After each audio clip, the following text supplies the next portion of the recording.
자, 오늘 말씀 제목은 역사의 방향성을 깨닫고 삶의 방향을 바꾸라는 제목입니다.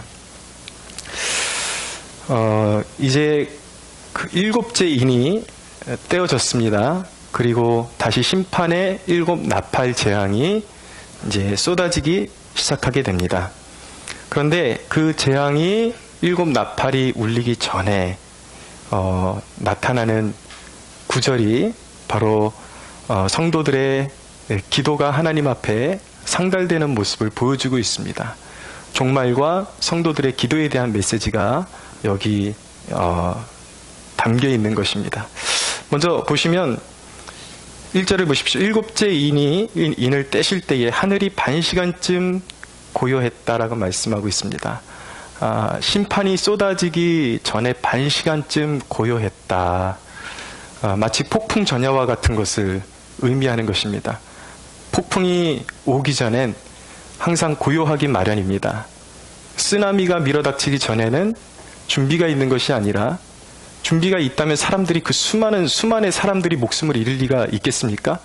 너무나도 고요한 상황 가운데서 예측 못하고 있을 때 쓰나미가 덤비기 때문에 사람들이 예측을 못하고 있다가 쓸려가 버리는 것이죠. 심판도 그러하다라는 것입니다. 마치 고요하고 평온한 상태에 있는데 그때 불현듯 인간들이 방심하고 있는 사이에 하나님의 심판이 쓰나미처럼 밀어닥친다라는 것을 성경을 통해서 보여주고 있는 것이죠.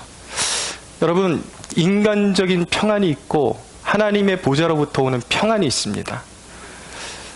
하나님의 보좌로부터 오는 평안은 성도들이 기도할 때 주어지는 것입니다. 여러분이 기도하지 않는데 평안하다면 그것은 하나님의 보좌로부터 온 평안이 아닙니다. 그것은 인간적인 안일함에서 주어진 평안같이 느껴지는 모조품인 것이죠. 그러나 성경이 분명히 말씀하는 것은 무엇이냐면 인간의 안일함, 사람이 하나님을 의존하지 않고 기도하지 않고 방심하고 있는 사이에 그 사이에 하나님의 심판이 호련히 불현듯이 그렇게 임할 수 있다라는 것을 깨닫기를 원하는 것입니다. 그래서 성도는 한순간도 기도를 놓으면 안 되는 것입니다. 기도의 줄을 놓으면 안 돼요. 기도의 줄을 놔버리면은 그 자기가 느끼고 있는 그 안일함이 평안인 줄 알고 평안하다, 이래도 살만하다 그러는데 하나님의 재앙이 불현듯 다가오게 되어 있는 것입니다. 자, 오늘 이 대목에 보면 또 한 가지 인상적인 것이 무엇이냐면 하나님의 천사가 많은 향과 함께 모든 성도의 기도를 하나님의 제단에 올려드린다고 말씀하고 있습니다. 3절 보니까 또 다른 천사가 와서 제단 곁에 서서 금향로를 가지고 많은 향을 받았으니 이는 모든 성도의 기도와 합하여 보좌 앞 금제단에 드리고자 함이라. 향연이 성도의 기도와 함께 천사의 손으로부터 하나님 앞으로 올라가는지라 라고 말씀합니다. 자, 여기서 향이 있습니다. 제단에서 이제 나오는 향이 있고 많은 향들이 있는데 그것이 모든 성도의 기도와 합해져서 하나님의 보좌 앞으로 올라간다라고 말씀하고 있는데 이 향에 대한 그런 해석들이 여러 가지가 있지만 그 중에 한 가지가 이 향이 그리스도의 공로를 의미한다라는 그런 해석이 있습니다. 그러니까 연약한 기도, 인간의 연약한 기도가 그리스도의 피 흘리신 공로를 통해서 하나님께 보좌에 이르고 하나님의 보좌에 이르고 연락된다라는 것을 보여주고 있는 것입니다. 여기서 우리가 기도에 대한 아주 중요한 교훈을 배우게 되는 것입니다. 많은 사람들이 기도에 대해서 오해하는 경우가 참 많습니다. 어떤 자기보다 신심이 있어 보이는 사람의 이름을 의지하거나 누구를 의지해서 기도하면 더 나은 기도를 드릴 수 있지 않을까라는 그런 헛된 바람에서 시작된 것이 무엇이냐면 마리아의 이름을 의지해서 마리아를 의지하면 더 나은 기도를 드릴 수 있을까? 아니면 기독교의 역사에 남는 어떤 성자들의 이름을 빌어서 그들의 이름을 주문해오듯이 같이 읊조리면서 기도를 올리면 더 나은 기도가 될까? 사람들이 그렇게 어리석은 행동을 하지만 사실은 그런 기도는 전혀 하나님이 원하시는 기도가 아니라는 것을 알게 되는 것입니다. 우리의 연약한 기도를 온전하게 해주시는 유일한 한 가지가 있는데 그것이 바로 그리스도의 은혜, 그리스도의 공로라는 것입니다. 그리스도의 공로가 저와 여러분의 연약한 기도를 온전케 하셔서 하나님 보좌 앞으로 이룰 수 있도록 함께 역사해 주신다는 사실을 기억하십시오. 그렇기 때문에 가장 작은 자의 기도, 능숙하게 할 줄 아는 사람의 기도만 하나님의 보좌에 이르는 것이 아니라 정말 말주변 없고 이제 어린아이와 같고 이런 기도도 예수 그리스도의 공로를 통해서 하나님 앞에 훌륭한 기도로 연락된다라는 사실을 믿으시기 바랍니다. 이 믿음을 가지고 기도하는 거예요. 나같이 말주변 없어도 무엇을 위해서 기도해야 할지 모른다 할지라도 그리스도가 내 기도를 붙들어 주시기 때문에 무슨 목사에게 뭐 이렇게 부탁해가지고 나를 위해서 기도해 주십시오. 물론 중보기도는 필요한 거예요. 그러나 내 기도가 연락되지 않을까봐 누군가에게 부탁하는 것, 다른 사람에게 기도를 같이 힘을 합해달라고 중보를 요청하는 것은 좋은 것입니다. 그러나 조심해야 되는 것은 나는 영빨이 안 되니까 나보다 영빨 좋은 목사가 기도해주면 더 뭔가 응답이 빠르지 않을까, 이러지 말라는 거예요. 이것은 거짓말이에요. 이것은 사탄이 사람들에게 주는 속임인 것입니다. 아무리 연약한 자의 기도도 우리가 그리스도를 사랑하는 마음으로 기도할 때 그리스도의 공로가 우리의 기도를 온전케 해서 우리의 기도가 온전히 하나님 앞에 연락됨을 믿으시기 바랍니다. 그러나 한 가지 중요한 것은, 그럼 오래 기도하는 것들이 헛된가? 그렇지는 않습니다. 오래 기도할수록 하나님과의 깊은 교제를, 특권을 누리는 축복을 누리게 되는 것입니다. 그러므로 여러분, 신앙생활하면서 이왕이면 오래 기도하는 습관을 들이십시오. 한 번에 여러분들이 오랫동안 앉아서 기도할 시간이 없다면 하루 중에 여러분들이 짬을 낼 수 있는 토막토막을 잘 활용하십시오. 쉬는 시간, 밥 먹고 잠시 숨을 돌릴 수 있는 시간, 이런 시간들을 여러분들이 짬을 내서 5분씩 끊어서 기도할 수 있다면 하루에 30분 이상 충분히 기도할 수 있습니다. 이전에 제가 대학원을 준비하면서 하루에 제가 대학원과 그리고 학사고시를 동시에 준비하느라고 하루가 너무 빠듯하고 시간이 없었습니다. 그럴 때 어떻게 시간을 활용해서 기도를 했는가? 사회교육원에 가서 이제 강의를 받고 쉬는 시간이 되면 학생들끼리 막 옹기종기 모여서 떠드는 시간이 되면 혼자 비어있는 교실에 찾아가가지고 거기서 5분 내지 10분의 기도를 채우는 거예요. 그리고 점심시간이 되면 같이 밥 먹고, 어울려서 밥 먹고 한 10분 정도 같이 담아 나누다가, 여러분 생각해 보세요. 매일매일 모여서 나누는데 다 사실은 소모적인 얘기 하는 거예요. 필요 없는 얘기가 더 많은 거예요. 그렇지만 사람들하고 담을 쌓을 수는 없으니까 한 5분, 10분 같이 재밌는 얘기 나누다가 또 빈 강의실 가고, 심지어는 저는 장소가 마땅치 않다 그러면 비어있는 화장실을 찾아갔습니다. 화장실 찾아가서 변기에 앉아가지고 한 10분, 15분 기도하고 나와서 수업 듣고 그렇게 했던 것이죠. 여러분, 시간이 없다라는 것은 하나님 앞에 인간이 할 수 있는 가장 궁색한 변명에 지나지 않습니다. 시간은 만들면 되는 것입니다. 중요한 것은 무엇이냐면 내가 하나님을 얼마나 사모하느냐, 얼마나 그분과 교제하기를 원하느냐, 그 마음이 중요한 것이지, 그것이 없기 때문에 그것이 방법이 생각나지 않는 것이지, 어떻게 해서든 내가 기도의 분량을 채우겠다라는 마음이 우선되면 방법은 하나님께서 주실 수가 있는 것입니다. 그래서 항상 하나님과의 그 깊은 교제를 더욱더 꿈꿀 수 있는 여러분들이 될 수 있기를 원합니다. 오늘 또 말씀해 보면 이 기도의 종말과 기도에 관한 교훈을 보면 이 성도들의 기도가 하나님 앞에 이 제단에 연락이 되니까 거기서 이 종말의 심판이 쏟아지기 시작한다라는 것을 보게 됩니다. 5절을 보십시오. 천사가 향로를 가지고 제단에 불을 담아다가 땅에 쏟음에 우레와 음성과 번개와 지진이 나더라 라고 말씀하고 있습니다. 여기에 이 심상을 기억하셔야 돼요. 이 문장이 보여주는 뉘앙스가 뭐냐. 성도들의 기도를 연락하시고 그들의 기도대로 하나님께서 심판을 땅에다 쏟으신다라는 것을 지금 보여주고 있는 것입니다. 여러분, 기도란 무엇입니까? 많은 사람들이 기도하면 그냥 소원 아래드리고 소원을 응답받는 그 정도로 이해를 합니다. 틀린 것은 아니에요. 하나님께서 우리의 작은 마음의 신음소리까지도 듣고 응답을 하십니다. 믿으십시오. 그러나 여러분, 기독교의 기도의 전형적인 특징은 무엇이냐면 그것이 하나님의 통치에 동참하게 만든다라는 것입니다. 기도를 통해서 하나님의 통치에 동참하게 되는 거예요. 기도를 통해서 하나님은 하나님의 백성들과 함께 마음을 합해서 온 땅을 하나님의 선으로 통치하기를 원하시고, 하나님을 대적하는 불의에 대해서 성도들의 기도를 들으시고 심판을 함께 참여하게끔 그것을 원하시는 것입니다. 우리가 기도할 때에, 성도들이 기도할 때 세계가 움직이는 것입니다.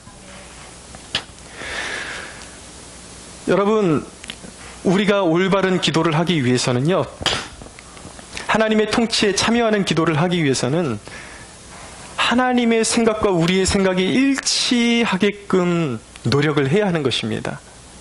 정욕으로 구하는 기도는 하나님이 응답하시지 않는다라고 말씀하고 있어요. 많은 사람들이 기도에 대한 오해를 놓지 않기 때문에 기도가 진정으로 무엇인지도 모르고, 그리고 기도를 통해서 하나님이 어떤 일을 하시는지를 모르기 때문에 올바로 기도하지를 못하는 것입니다. 그리고 응답을 경험할 수가 없게 되는 것입니다. 이방의 신들, 세상의 신들은 자기 욕망대로 무조건 갖고 싶은 거 비나이다 하면 될지 모르겠지만, 하나님은 하나님의 성품에 합당한 것들에 대해서 응답을 하신다라는 것을 기억하셔야 돼요. 하나님의 선한 백성들이 자기 욕심으로 구하고 이기심으로 젖은 기도를 할 때 하나님은 그것을 기뻐하시지 않는다라는 것입니다. 그렇다면 우리가 바른 기도를 하려고 하면 하나님의 성품과 우리의 성품을 일치시키는 노력을 해야 되는데, 어떻게 그렇게 할 수가 있는가? 하나님의 말씀을 떠나서는 결코 그렇게 할 수가 없는 거예요. 그러니까 하나님의 말씀을 가까이 하지 않고는 우리가 바른 기도를 드릴 수 없다는 것을 기억해야 하는 것입니다. 사랑하는 여러분, 하나님의 말씀을 가까이 하십시오. 하나님의 말씀이 여러분들의 심령에 녹아들도록 하십시오. 여러분들의 가슴에, 여러분들의 마음에, 골수에 하나님의 말씀이 녹아들도록 하십시오. 그럴 수 있는 유일한 방법은 무엇입니까? 말씀과 친밀해지는 거예요. 늘 틈나는 대로 하나님의 말씀을 읽고, 늘 말씀 속에서 아하, 하나님이 이런 걸 미워하시고 하나님이 이런 걸 기뻐하시는구나, 그것을 깨닫게 되면 하나님이 기뻐하시는 뜻대로 기도할 때 그 기도가 응답받는 기도가 된다는 것을 기억해야 하는 것입니다. 여러분, 많은 사람들이 이 기도의 사명을 소홀히 하고 많은 변명을 댑니다. 여러분, 교회 안에서 가장 흔하게 하는 그 기도 안 하기 위해서 쓰는 변명이 무엇이냐면, 나는 돈 벌어서, 나는 체질에 돈 버는 게 더 잘 맞아요. 나는 돈 벌어서 하나님께 영광 올려드리겠습니다. 이건, 그러나 여러분, 우리가 알아야 되는 것은 무엇이냐면, 하나님 앞에 하나님께서 우리에게 기도를 대체할 만한 그 어떤 대상도 우리에게 주신 일이 없다라는 것을 기억하셔야만 하는 것입니다. 여러분, 지금 나라가 어렵습니다. 하나님의 공의가 정의와 같이, 하수와 같이 흘러야 이 땅에 소망이 있을 텐데, 누가 그 일을 만들어낼 수가 있습니까? 하나님의 백성들 외에는 그 일을 만들어낼 수 있는 존재가 아무도 없는 것입니다. 이 나라에서 돌아가는 심상치 않은 일들에 대해서 여러분들 관심을 가지고 계십니까? 여러분, 얼마 전에 저 북한에서 탱크를 몰고 오면은 그것을 맞게 방어해주는 방어막을 이제는 미관상 보기 싫다고 그 철거해버린다고 하더니, 이제는 비무장지대에 있는 수많은 병력들을, 최전방에 있는 병력들을 다 뒤로 빼버린다라는 거예요. 평화라는 이름으로. 그러면 여러분, 북한이 평화를 이룰 수 있는 준비가 돼 있는가? 그들은 아직도 핵을 포기하지 않았어요. 그들은 아직도 적화에 대한 야욕을 포기하지 않았습니다. 그러나 여러분, 이 정부가 가장 전쟁이 일어났을 때에 빨리 대처해야 되는 그 비무장지대의 병력을 뒤로 뺀다라는 이유가 무엇일까요? 여러분, 이런 부분에 대해서 생각을 하고 사십니까? 시대의 징조를 분별하면서 살아가고 계십니까? 여러분, 이 나라가, 우리가 잠들어 있는 사이에 여러분, 대적들에게 문을 열어주고 이 나라가 전쟁의 화염으로 들어간다 그러면 어떻게 하시겠습니까? 우리 후손들에게 여러분, 불행한 미래를 다시 물려줘야 하는, 반복해야 된다는 그러한 일들이 벌어진다면 어떻게 하시겠습니까? 여러분 각자는 사는 일이 더 빠듯할 수도 있습니다. 그래서 기도를 멀리할 수도 있습니다. 그러나 여러분들에게 주어지는 그 모든 삶의 혜택들이 이 나라가 보존되지 않고, 이 나라가 안녕히 서지 않고 여러분들 그것들이 의미가 있다라고 생각을 하십니까? 아무런 의미가 없는 거예요. 그건 너무나도 짧게 보는 안목인 것이죠. 나라가 건재해야, 교회가 건재해야 내가 축복을 받아 누릴 수 있는 지경도 있는 것이고 분복도 의미가 있는 것이죠. 나라를 잃고 삶의 터전을 잃어버리고 원수들에게 조롱받는 신세가 되어서 어찌 여러분 우리가 하나님을 온전히 섬기며 행복한 삶을 영위할 수 있다라고 믿을 수 있다는 말입니까? 헛된 생각인 것이죠. 여러분, 이 나라를 지켜내는 것, 이것은 하나님 나라와 밀접한 관련이 있는 것입니다. 이 나라는 원래 건국의 그런 정신이 하나님을 섬기기 위해서 세워진 나라이기 때문인 것입니다. 이 나라를 기도로 지켜내는 것이 하나님 나라를 지켜내는 것인 줄로 믿으시기 바랍니다. 여러분, 나라에 대해서 기도를 쉬는 것, 민족을 위해서 기도에 동참하지 않는 것, 나라를 위해서 깨어서 기도하지 않는 것, 이것은 하나님 나라를 저버리는 죄와 같은 것입니다. 여러분, 우리가 기도할 때 하나님의 공의가 이 땅 가운데 흐름을 믿으십시오. 여러분, 이 땅을 기도로 사수하는 자들에게 하나님께서는 하나님의 나라를 함께 나눈다라는 사실을 기억하시기 바랍니다. 여러분들이 진정으로 하나님 나라의 시민이라면 기도의 줄을 붙잡으셔야 돼요. 여러분들이 진정으로 이 민족을 사랑하신다면, 우리 후손들을 여러분들이 아끼는 마음이 있다면, 여러분 다시 우리가 기도의 줄을 붙잡고 하나님의 보좌를 움직이는 기도로 하나님 나라에 동참해야 함을 잊지 마시기 바랍니다. 이어서 이제 나팔 소리가, 나팔 재앙이 하나씩 펼쳐지기 시작합니다. 오늘 본문에 보면 첫 번째 나팔부터 네 번째 나팔까지 이제 울리는 대목이 나옵니다. 대략적으로 그 광경을 살펴보면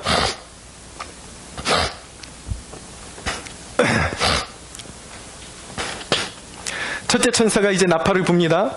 그랬더니 피 섞인 우박과 불이 하늘에서 떨어지는 거예요.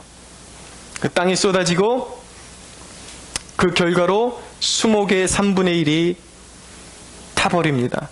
그리고 땅의 3분의 1이 타버립니다. 땅이 재앙을 받습니다. 엄청난 우박의 재앙이 떨어지는 것이죠. 둘째 천사가 나팔을 붑니다. 8절 이하에 보면 그랬더니 불붙은 큰 산 같은 것이 바다에 던져짐에 바다의 3분의 1이 피가 됐다라고 말씀하고 있어요. 그래서 바다 생물의 3분의 1이 죽고 배들의 3분의 1이 깨지게 되었다고 말씀하고 있습니다.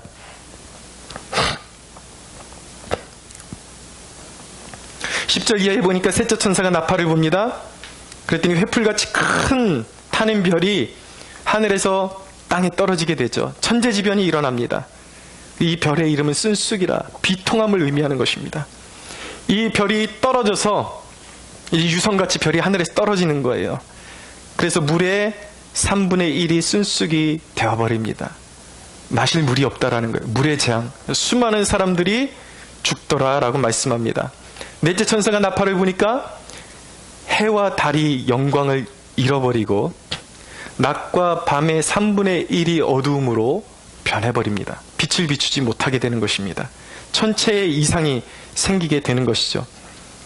예수님이 말씀하신 대목과 네 번째 나팔 재앙이 맞아떨어진다라는 것을 우리가 보게 됩니다. 마가복음 13장 24절에서 25절에 보면 그때의 그 환난 후에 해가 어두워지며 달이 빛을 내지 아니하며 별들이 하늘에서 떨어지며 하늘에 있는 권능들이 흔들리더라 라고 말씀하고 있습니다. 천재지변이 일어나는 것입니다. 어둠이 엄습하는 것입니다. 인류에게 공포가 임하는 것입니다. 이 네 가지 나팔의 재앙의 특징들을 다시 몇 가지로 요약하면, 첫째는 이것이 종말로 가는 전쟁이라는, 그 재앙이라는 것입니다. 종말적인 재앙이라는 거예요. 종말로 이끌어가는. 두 번째는 이 대목이 구약에 애굽에 내렸던 출애굽 때에 애굽에 부어졌던 재앙과 굉장히 유사한 면이 많다라는 것을 알게 되는 것입니다. 아까 첫째 천사가 나팔을 불 때에 우박과 불이 내렸다 그랬어요. 이것은 출애굽 때에 7번째 하나님께서 애굽에 내린 재앙과 맞아떨어집니다. 둘째 천사가 나팔을 불었을 때는 바다가 피처럼 변하는 대목이 나옵니다. 이것은 출애굽 때에 애굽에 내린 재앙 중에 첫 번째 재앙과 일치하게 됩니다. 애굽에 내린 재앙과 지금 종말에 있을 재앙의 특성이 맞물린다라는 이 특징은 무엇이냐면, 이 재앙이 임하는 원인이 출애굽 때의 애굽 백성들이 재앙을 받았던 그 원인과 맞아 떨어지는 면이 있다라는 것을 우리에게 알게 해주는 것입니다. 애굽이 하나님 앞에 진노를 사서 재앙을 받은 이유가 무엇이었습니까? 바로 우상 때문이었습니다. 출애굽 사건은 하나님께서 애굽의 신들을 벌하는 사건이었습니다. 마지막 종말의 재앙은 인류에게 어떤 것을 경고하시는 재앙인가? 인간 심연 안에 있는 우상들, 자기 자신을 섬기고 이기적이고 돌을 깎아서 우상으로 섬기고 하나님이 아닌 것들, 다른 그 어떤 대상을 섬기는 모든 우상 섬김에 대해서, 여러분 신약시대의 우상의 개념은 하나님보다 더 사랑하는 그 무엇이 바로 우상임을 깨달을 수 있게 되기를 바랍니다. 하나님은 우상을 미워하십니다. 성경에 하나님은 질투하시는 하나님이시라고 말씀하십니다. 하나님은 하나님 외에 인간이 그 어떤 허무한 것을 섬기는 것을 원치 않으세요. 왜냐하면 하나님이 지으신 피조물이기 때문입니다.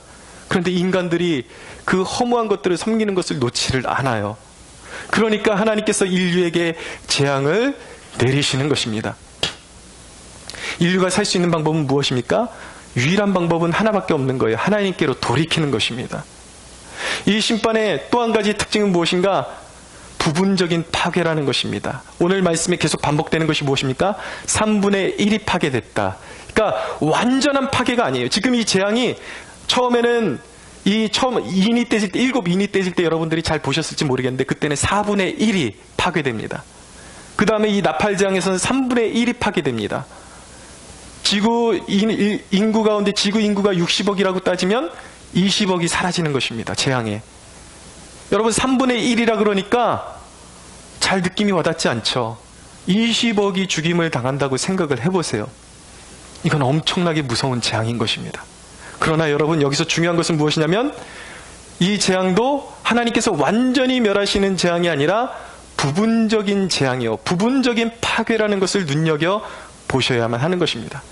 여기에는 인류에게 주시는, 또 교회에게 주시는 영적인 놀라운 메시지가 있는 것입니다.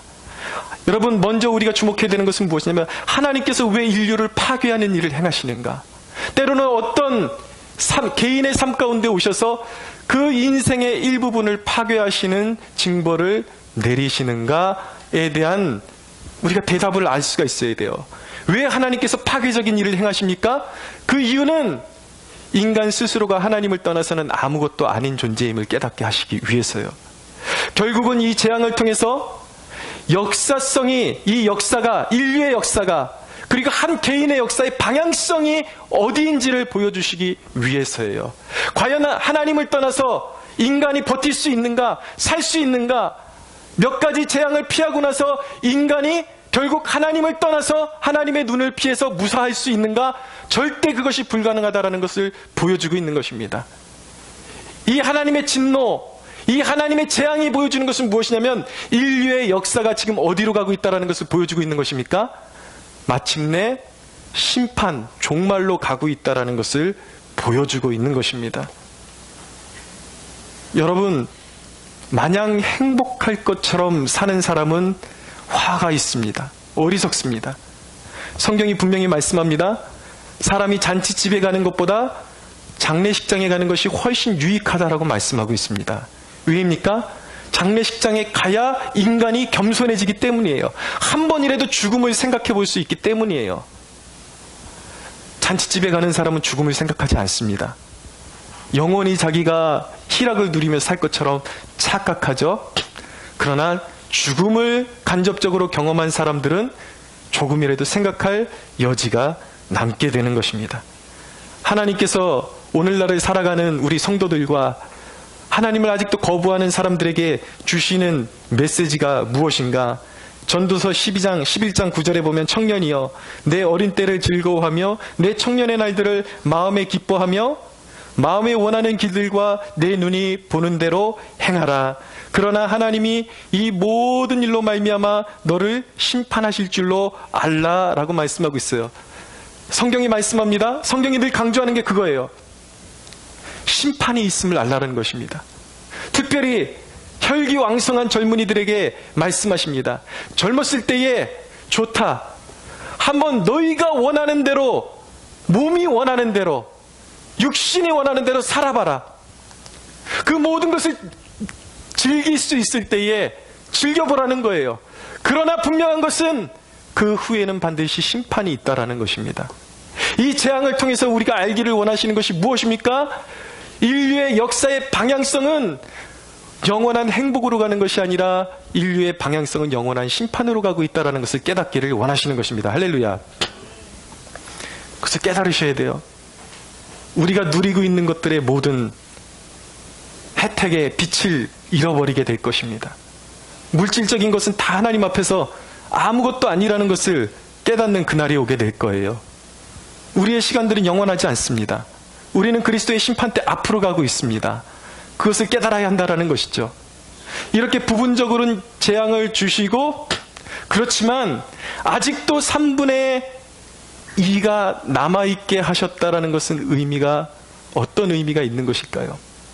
하나님께서 아직도 긍휼을 거두지 않고 계시다라는 것을 보여주고 있는 것입니다.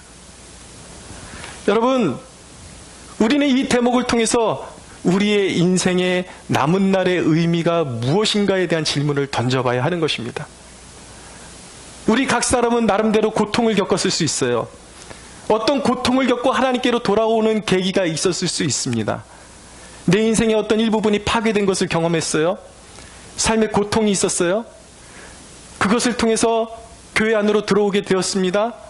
그러나 하나님께서 그 남은 삶을 주신, 아직도 하나님께서 완전히 인생을 파괴하지 아니하시고 남은 인생을 두신 그 뜻이 무엇일까? 몇 가지 이유가 있습니다. 이것을 깨달아야 돼요. 여러분, 온 세계적으로는 하나님께서 이렇게 3분의 1을 파괴하시고 남겨두시는 그 이유는 하나님께서 아직도 긍휼이 있다는 것을 보여주시기 위해서 이런 이제 긍휼을, 그러니까 3분의 2에 파괴되지 않은 부분을 남겨두심으로 인해서 그들이 돌아오기를 원하시는 것이죠. 그러나 우리 개인적으로 봤을 때에 이 하나님께서 남겨두신 인생이, 남은 삶이 우리에게 허락되는, 우리에게 주는 그러한 영적인 의미가 무엇인가? 첫째는 회개하라는 것입니다. 회개하라는 의미예요. 여러분, 우리가 하나님을 떠나서, 주님을 떠나서 생각하고 판단하고 추구했던 그 모든 것이 죄악임을 하나님은 깨닫기를 원하시는 것입니다. 죄가 무엇인가? 인간을 파멸로 몰아가는 죄악이 무엇인가? 하나님을 떠나서 추구했던 그 가치관, 그 모든 것이 죄악임을 깨닫고 하나님 앞에 모든, 하나님보다 더 사랑했던 것을 내려놓기를 원하시는 것입니다. 여러분, 많은 사람들이 회개했다라고 생각을 하지만 아직도 회개하지 못한 경우들이 많습니다. 우리가 구분해야 되는 것은 단순한 양심의 가책과 회개는 다르다라는 거예요. 어떤 사람들은 말씀을 듣고 가책을 느끼고 자기가 회개했다라고 착각합니다. 그러나 내가 지금 하나님 앞에서 보이고 있는 태도가 진정으로 회개한 태도인지 아니면 양심의 가책만을 느끼는 부분에서 머무르고 있는 것인지 구분할 줄 알아야 돼요. 헤롯 안디바라는 사람이 있었습니다. 신약시대에. 세례 요한이 자기 동생의 아내를 빼앗은 헤롯 안디바의 죄악을 지적을 했어요. 회개하라고. 세례 요한의 책망을 들은 헤롯 안디바는 성경이 말씀하기를 세례 요한의 말을 달게 들었다라고 말씀하고 있습니다. 세례 요한의 그런 책망을 들었을 때 헤롯 안디바가 고민했어요. 번민했어요. 그런데 불행한 것은 이 인생에게 불행했던 이유는 무엇인가? 세례 요한의 경고를 듣고 무언가 양심의 찔림은 느끼긴 했지만 그는 죄를 버리지 않았어요. 회개란 무엇입니까, 여러분? 경고의 메시지를 듣고 이전에 사랑했던 하나님 외에 그것을 그대로 소유하고 있고 쥐고 있는 것이 회개가 아니에요. 그것이 가책인 것이죠. 그 가책 가운데는 여전히 하나님의 진노가 머물러 있는 것입니다. 여러분, 우리가 하나님의 진노를 피하기 위해서는 가책이 아니라 우리에게 진정한 회개가 필요한 것입니다. 믿으십시오. 회개는 다른 거예요. 이전에 내가 사랑했던 것, 하나님의 말씀을 통해서 그건 아니다, 하나님께서 책망하실 때에 그것을 내려놓고 버리는 것이, 이전에 추구했던 삶에서 완전히 등 돌리고 돌아서는 것이 진정한 회개임을 깨닫는 축복이 있게 되기를 바랍니다. 그것이 회개예요. 왜 하나님께서 우리에게 남은 인생을 두셨는가? 회개하라는 것입니다. 회개의 기회를 주시는 거예요. 두 번째는 열매 맺는 삶을 살라는 의미인 것입니다. 마태복음에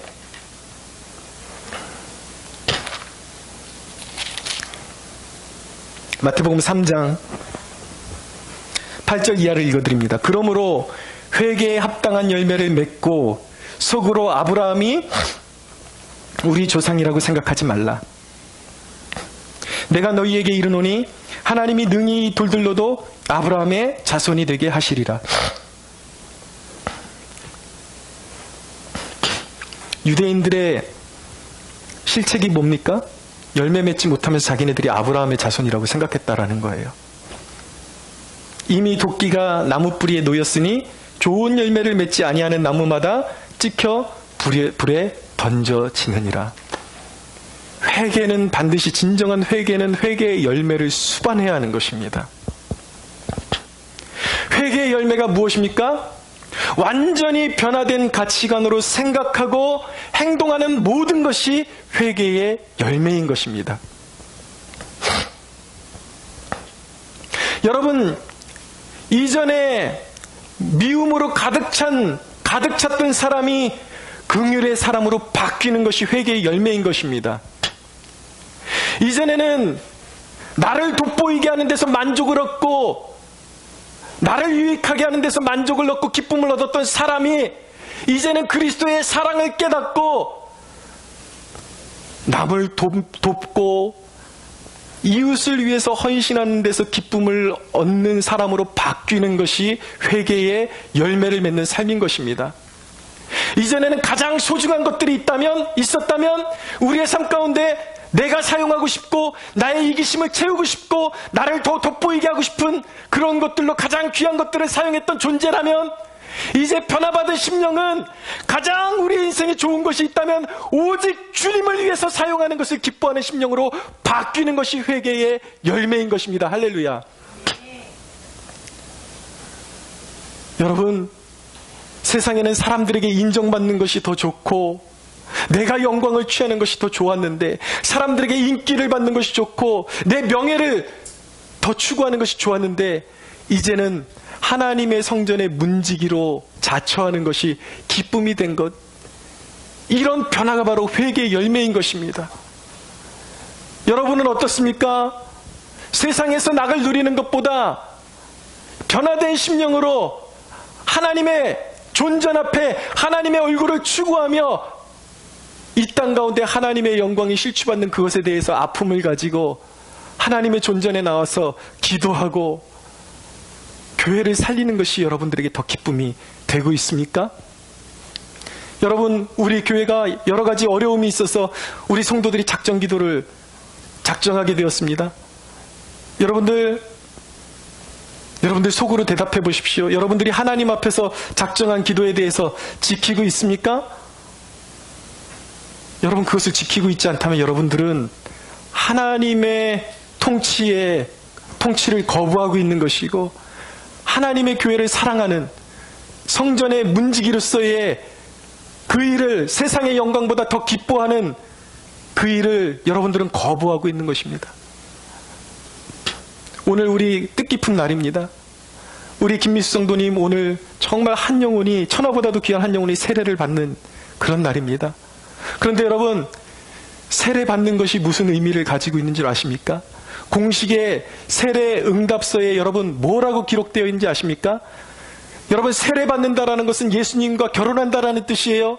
죄악을 버린다라는 뜻인 것입니다. 교회를 사랑하게 된다라는 뜻인 것입니다. 하나님 나라의 시민으로 살아간다는 뜻인 것입니다. 여러분, 세례 문답서에 뭐라고 기록되어 있는지 아십니까? 세례 받는 자에게 요구하는 것이 무엇인지 아십니까? 교회의 치리에 복종하며 하나님 나라의 책임과 의무를 가지고 교회를 섬기는 백성으로 응답한 것이 바로 세례 교인이 된 것이라는 것을 여러분들 알고 계십니까? 여러분들이 세례 받은 것이 무엇인지 알고 계십니까? 이미 잊어버렸습니까? 여러분들이 세례 받았다라는 것, 세례 교인이 되었다라는 것은 하나님 나라를 위해서 내 생명 드리겠다라는 표현인 거예요. 그러나 여러분, 이 작은 교회가 영적인 어려움에 처해 있음에도 불구하고 내가 그 기도의 잔을 채우지 않을 때에, 이것을 돌아보지 않을 때 여러분들은 하나님 나라의 시민의 지위를 걷어버린 것입니다. 치워버린 거예요. 여러분, 진정으로 변화받은 심령에서 나오는 열매, 회개의 열매는 세상에 여러분들이 누릴 수 있는 그 어떤 것보다도 주님과 함께 초라해지고 주님의 고난에 동참하는 것이 더 기쁨이 되어야 하는 것입니다. 그것이 회개한 거예요. 그것이 회개의 열매를 맺는 것이며, 여러분들은 회개의 열매를 맺고 있습니까? 관계에 있어서도 그렇습니다. 이전에 여러분들은 사람을 사귐에 있어서도 여러분들은 나에게 유익을 줄 수 있는 사람들을 골라가면서 사귀었을 수도 있어요. 이 사람이 나에게 어떤 의미를 부여하느냐에 따라서 행동이 달라졌을 수도 있어요. 그러나 여러분, 회개의 열매를 맺는다는 것은 무엇입니까? 나의 유익과 관계없이 그런 속된 것들을 원해서가 아니라 진실한 마음으로 진실한 사람을 더 사귀기를 원하고, 하나님이 주신, 성령이 주신 진실한 마음으로 사람을 사귀기를 원하는 것이 회개의 열매임을 깨달을 수 있게 되기를 바랍니다. 사랑하는 여러분, 우리에게 남은 때를 주신 이유가 무엇입니까? 왜 우리에게 허락된 이 시간, 왜 남은 때를 허락하신 것입니까? 왜 아직도 우리를 진멸하지 않고 이 땅에 보존하시는 것입니까? 회개의 열매를 맺으라고 우리를 부르셨음을 깨달아야 되는 것입니다. 회개의 열매가 없으면 여러분들, 아직도 여러분들 구원받은 것이 아니에요. 또 한 가지가 있습니다. 여러분, 하나님께서 아직도 남은 재앙을 남겨놓으셨다는 것은 무슨 의미냐면, 인생이 일시적으로 하나님 앞에 복종하는 척하는 것을 결코 용납하지 않겠다라는 뜻임을 기억하십시오. 13절을 보십시오. 자, 네 번째 나팔의 재앙이 임한 다음에 13절에 보니까 내가 또 보고 들으니 공중에 날아가는 독수리가 큰 소리로 이르되 땅에 사는 자들에게 화가 있으리니 이는 새 천사들이 불어야 할 나팔 소리가 남아있음이로다 하더라. 3분의 1이 다 죽어나갔는데 파괴되고 아직도 나팔 울리 새 천사의 재앙이 아직도 남아있다 라고 말씀하고 있습니다.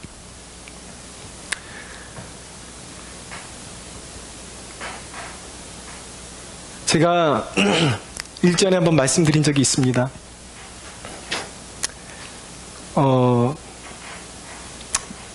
제 아내랑 이미 다 오픈된 얘기이기 때문에 걸러서 제 3자 얘기하는 것처럼 할 필요가 없을 것 같아요.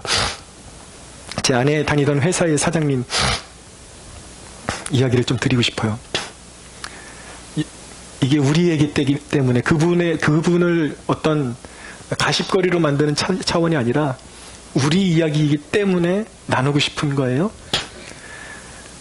엄청 목이 고든 분이었습니다. 제가 아내가 그 회사 다니니까 사장님에게 전도하고 싶어서 갔더니 그렇게 사람을 무시하세요. 면박을 주고 당신 믿는 하나님이 살아계시면 당신 교회가 맨날 그렇게 조그만 교회로 그렇게 남아있을 수가 있겠느냐고. 하나님 살아계시면 계속 사람들이 물 밀듯이 와야지. 그래 저한테 거의 그렇게 조그만 교회 목사가 무슨 낯짝을 가지고 전도를 하러 왔냐라는 식으로 말씀을 하시는 거예요. 그날 굉장히 제가 이렇게 마음을 진정시키고 그 자리를 떠났습니다. 엄청 면박을 받고 떠났어요. 근데 그분이 분명히 그러셨거든요. 자기는 지옥 갈 수 있다고, 자기는 지옥이 무섭지 않다고 그러셨거든요.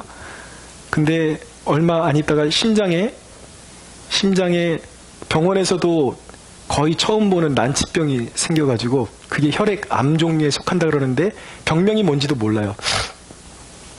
근데 의사가 말하기를 이미 생명이 다 했고 수술을 해서 어떻게 해서는 떼어나 보긴 하겠는데, 제거해 보긴 하겠는데 깨어날 확률이 1%도 안 된다고 그랬어요. 그래서 제가 그래도 불쌍하지 않느냐, 다시 한번 신방 가야지. 그래도 본인이 또 완강하게 거절하면 안 되니까 신방 가도 되겠냐 그러니까 또 마음이 약해지니까 허락을 해주시더라고요.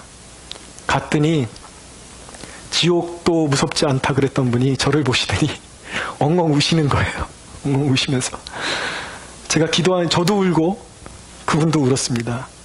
이 종 불쌍히 여겨달라고. 그래서 이제 너무 간절하니까 이제 마취를 하면 깨어나지 못할 가능성이 99.9%라 그러니까 이제 마지막으로 한번 하나님 의지해보자 그래서 이전의 삶 다 회개하고 예수님 영접하라고 그랬어요. 그랬더니 영접하셨어요. 그러고는 찰석같이 이제 깨어나고 나면 하나님을 위해서 살기로 결단을 하셨어요. 그러고 나서 수술실에 들어갔다가 무사히 나오셨습니다. 아주 아무 일 없다는 듯이 나오셨어요. 깨어났어요. 그러니까 어떻습니까? 사람 마음이 화장실 들어가기 전이랑 나온 후가 너무 다른 거예요. 일단 생명이 붙어 있으니까 또 마음이 변하는 거죠. 그러니까 교회 안 나가셔요. 또 방관하고 있는 것입니다. 우리 주위에 보면 그런 사람들 참 많습니다. 어떤 문제 때문에 죽게 생겼으니까 예수님 살려달라고 하다가 문제 딱 해결 안 받고 나면 고개 싹 돌려버리고 소위 세상 말로 쌩까는 사람들 너무 많습니다. 근데 성경이 말씀하는 것은 무엇인지 아십니까? 하나님의 능력을 맛본 후에 하나님을 무시하고 업신여기는 행동이 훨씬 이전보다 더 무섭다라는 것을 알게 해주시는 거예요. 인간의 미련함은 4가지 재앙을 받았으면 거기가 끝이라고 생각하는데 하나님은 3가지 옵션을 더 준비하고 계시다라는 거예요. 어디까지요? 영원히 지옥에 던져넣는 데까지 준비하고 계시다라는 거예요.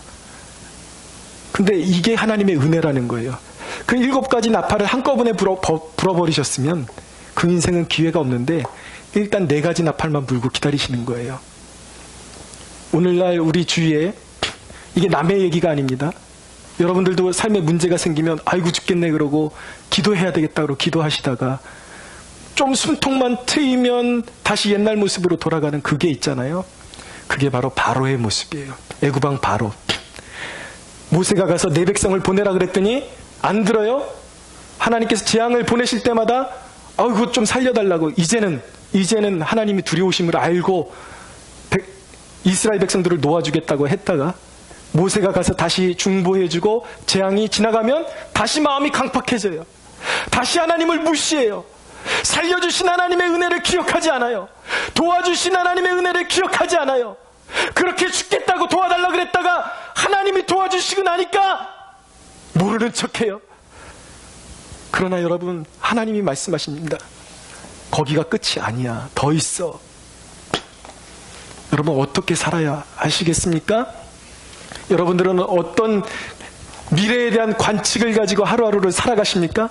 여러분들의 인생이 그냥 열심히 노력하고 수고하면 행복이고 축복이고 형통할 것이라고 생각하십니까? 여러분들의 노력과 상관없이 인류가 맞이할 재앙이 역사의 흐름이라고 생각하십니까? 성경은 분명히 말씀합니다. 죄악으로 가득 찬 세상에는 소망이 없다라고 말씀하고 있어요. 심판으로 가고 있습니다. 그러나 하나님께서 우리에게 원하시는 것은, 우리 그리스도인에게 원하시는 것은 심판의 역방향으로, 마치 연어가 고향으로 그 험한 물질기를 거슬러 올라가듯이 죄악된 이 세상을 거슬러 올라가는 성도들이 되기를 원하십니다. 할렐루야.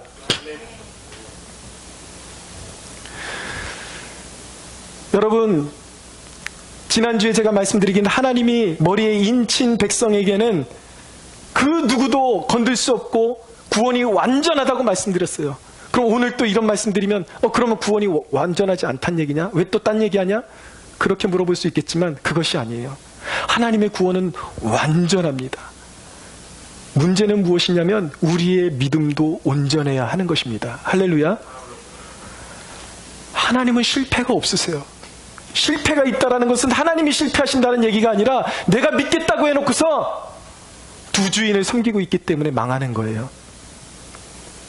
여러분, 제가 누가복음에 나오는 그 십자가에서 마지막 예수님이 십자가에 달리실 때에 왼편 오른편에 강도가 있었죠. 그 한 강도가 구원받는 사건에 대해서 묵상을 해보게 되었습니다. 여러분들 중엔 그렇게 생각하시는 분들이 있을 거예요. 그래도 그 강도보다 나는 살아생전에 예수님을 믿기 시작했으니까 나는 그 강도보다 낫지 않은가? 누군가는 물어볼 것입니다. 그렇게 얘기할 것입니다. 그렇게 일생을 죄짓다가 십자가에 달렸는데 아무것도 선한 일을 한 것이 없는데 마지막 순간에 예수 믿고 구원받는 것은, 이것은 모순이다. 이것은 오랫동안 예수 믿었던 사람들에 비하면 불공평한 것이다 라고 말하는 사람들이 있을 수도 있을 겁니다. 그러나 여러분, 마지막 십자가상에서 강도가, 예수님께 한 강도가 뭐라 그랬냐면, 주여, 주의 날이 임할 때에 나의 영혼을 기억하여 주옵소서. 예수님께서 말씀하셨어요. 진실로 내가 오늘 나와 함께 낙원에 있으리라고 말씀하셨어요. 그 강도는 구원받았습니다. 왠지 아십니까?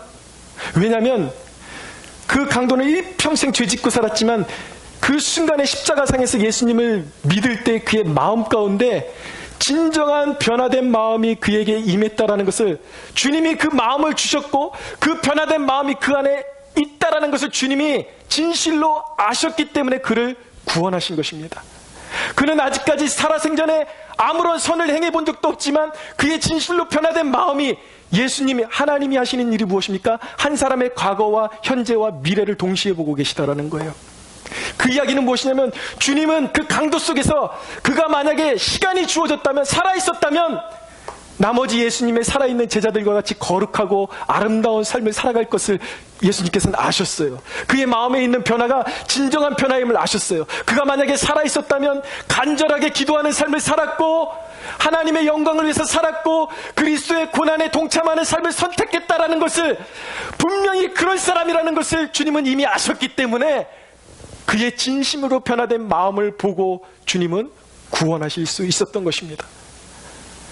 그가 일생 한 일은 살인하고 강도짓하다가 십자가에 매달린 것 뿐이었지만, 그가 마지막 순간에 예수 그리스도를 믿음으로 말미암아 어떤 결과를 초래했는가?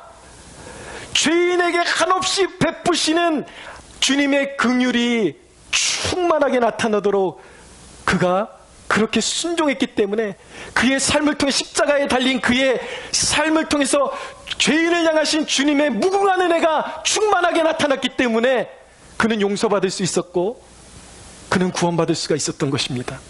그러나 여러분, 이 강도가 구원받는 사건은 지금 교회 안에 있는 사람들에게 이것은 무서운 사건이에요. 경각심을 일으키는 사건이 되어야 하는 것입니다. 여러분, 예수님이 잘못하셨습니까? 오판하셨습니까? 아니요. 예수님의 판단은 옳았어요. 그의 마음에 진심이 있는 것을 보셨기 때문이에요. 그러나 오늘날 교회에 다니는 사람들의 모습을 보십시오. 주님을 향한 진실한, 몇 년을 다녔던 간에 그가 아무리 교회 생활을 오래 했던 상관없이 주님을 향한 진실한 헌신, 사랑의 마음, 이런 것들이 표현되지를 않아요. 그것은 무엇입니까? 그의 마음 가운데 이 강도가 받은 변화된 마음이 사실은 없다라는 거예요. 그러니까 여러분, 누가 구원받는 것이 옳은 것입니까? 그 강도가 구원받는 것이 옳은 것입니까? 교회 안에서 시간만 보내고 있는 사람들이 구원받는 것이 옳은 것입니까?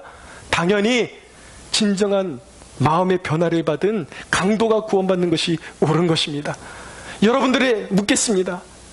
여러분들의 마음 가운데 이 강도가 겪었던, 경험했던 이 변화된 마음, 정말 내게 주어진 시간을 이제는 더 이상 낭비하지 않고 세상 사람들과 같이 살지 않고 이제는 정말 주님이 원하시는 대로 헌신하는 삶, 주님의 나라를 위해서 기도의 미랄이 되는 삶, 수고를 아끼지 않는 삶, 그런 삶을 살 마음의 변화가 준비되어 있습니까? 변화가, 그 마음이 있습니까? 여러분, 이 마음이 없다면 제가 여러분들을 협박하는 것이 아니라 여러분들을 정말 사랑하기 때문에 말씀드립니다. 여러분들은 아직도 교회 나오지만 변화받아야 되는 사람들이에요.